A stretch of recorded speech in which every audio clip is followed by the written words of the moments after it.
Hello friends, welcome to logical Mann education. Telangana DSC మరియు TET కోసం SGT వారి కోసం ప్రత్యేకంగా మనం మ్యాథమెటిక్స్ క్లాసెస్ని అయితే మన లాజికల్ మన్ ఎడ్యుకేషన్ యాప్లో కంటిన్యూ చేస్తున్నామండి. సో ప్రతిరోజు ఒక యూనిట్కి సంబంధించిన లెసన్ అనేది మన లాజికల్ మన్ ఎడ్యుకేషన్ యాప్లో అందుబాటులోకి ఉంటుంది. సో ప్రజెంట్ వచ్చేసి మనకు జస్ట్ 7 days ఆఫర్గా ఒక 200 రూపీస్కి మాత్రమే మనం కోర్స్ని అందుబాటులోకి తెచ్చేసాం. సో ఎవరైతే ఈ మ్యాథమెటిక్స్కి సంబంధించి ప్రాబ్లమ్స్ ఏవైతే ఉన్నాయో, టెక్స్ట్ బుక్స్ ప్రాబ్లమ్స్ని మాకు కావాలి, ఆ క్లాసెస్ అని కావాలి అనుకుంటే కింద డిస్క్రిప్షన్లో logical Mann education app link అయితే ఉంటుంది. సో దాని ద్వారా యాప్ని డౌన్లోడ్ చేసుకొని అందులో మ్యాథమెటిక్స్ క్లాసెస్ కోర్స్ అని చెప్పేసి మనకు పెయిడ్ కోర్సెస్లో కనబడుతుందండి. సో ఈ 7 days తర్వాత దాని ప్రైస్ అనేది ఇంక్రీజ్ చేయడం జరుగుతుంది. సో ఈ ఆఫర్ని ముందుగా అవైల్ చేసుకోవడానికి ప్రయత్నం. సో నెక్స్ట్ అభ్యాసం 6.1లోకి మనం డైరెక్ట్గా వెళ్ళిపోదామండి. అభ్యాసం 6.1లో మనకు మొట్టమొదటగా కింది వాక్యాలను గుర్తులతో పూర్ణ సంఖ్యలుగా తెలపండి అని చెప్పేసి అంటున్నాడు. మనకు 2 రకాల గుర్తులు ఉంటాయి, తెలుసు కదా. ఒకటి నెగిటివ్ గుర్తు, ఒకటి పాజిటివ్ గుర్తు. సో పాజిటివ్ గుర్తులో మనకు విమానం పైన ఎగురుతుంది కాబట్టి ప్లస్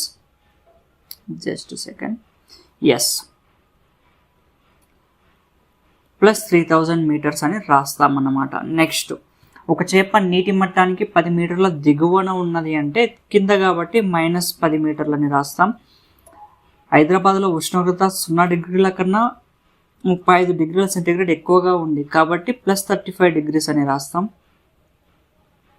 0 degrees సెంటీగ్రేడ్ ఉష్ణోగ్రత వద్ద నీరు ఘనీభవిస్తుంది అని చెప్పేసి అంటున్నాడు. సో 0 degrees సెంటీగ్రేడ్ వద్ద నీరు ఘనీభవిస్తుంది అంటే ఏం రాస్తాం? 0 degrees సెంటీగ్రేడ్ అని రాస్తాం. ఎవరెస్ట్ శిఖరంపై జనవరి నెలలో సగటు ఉష్ణోగ్రత 0 degrees కన్నా 36 తక్కువ అంటే -36 degrees దిగువన అన్నాడు కాబట్టి -500. 0 కన్నా 19 తక్కువ అంటే 0 కన్నా తక్కువ అంటే యువతల వైపు వచ్చినప్పుడు -19 అవుతుంది. నెక్స్ట్ సగటు అత్యల్ప ఉష్ణోగ్రత 18 degrees. ఇక్కడ 0 కన్నా వెనుకగా ఉంటుందని చెప్పలేదు కాబట్టి మనకు +18 degrees అని రాస్తాం. ఏవైనా 5 రుణపూర్ణ సంఖ్యలను రాయండి. ఏవైనా ఏముంది, -1, -2, -3, -4, -5 రాసుకోవచ్చు. ధనపూర్ణ సంఖ్యలు రాయండి, 1, 2, 3, 4, 5 రాసుకోవచ్చు.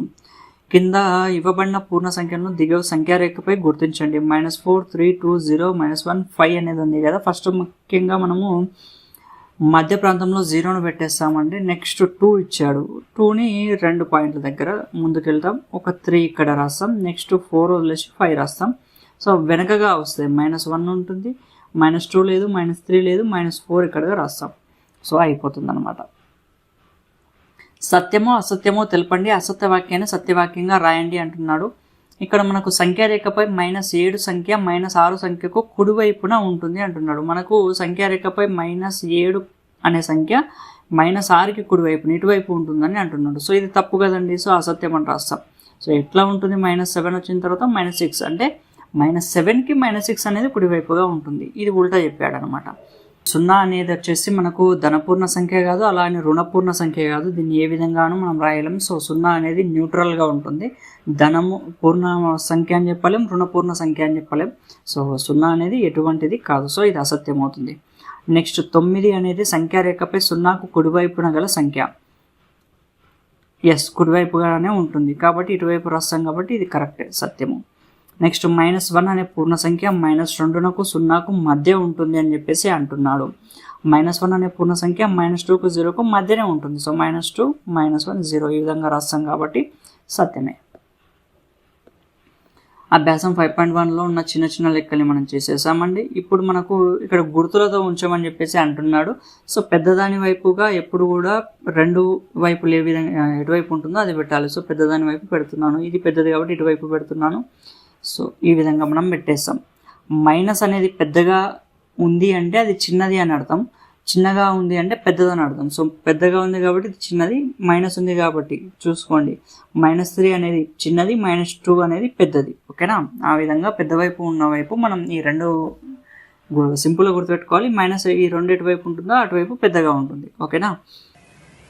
సో ఈ వీడియో కనుక మీకు నచ్చినట్టయితే ఛానల్ని ఖచ్చితంగా సబ్స్క్రైబ్ చేసుకోండి.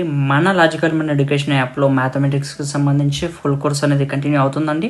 సో ఎవరికైతే తెలీదో ఒకసారి మీరు యాప్లో డౌన్లోడ్ చేసుకుంటే మీకు డెమో క్లాసెస్ ఇవన్నీ కూడా ఉంటాయి. అదేవిధంగా మనకు పూర్తి క్లాసెస్ ప్రతిరోజు కూడా మీకు క్లాసెస్ అనేవి కంటిన్యూ చేయడం జరుగుతుంది. అదేవిధంగా మన లాజికల్ మైండ్ ఎడ్యుకేషన్ యాప్లో ఎస్జిటికి సంబంధించి మెటీరియల్ అయితే అందుబాటులో ఉందండి. సో మీరు చూస్తే మీకు అక్కడ ఎస్జిటి టెక్స్ట్ బుక్ మెటీరియల్ అనేది ఉంటుంది. అందులో మీరు డెమో ఫైల్స్ చూసి మీకు నచ్చితే తీసుకోగలరు. Thank you.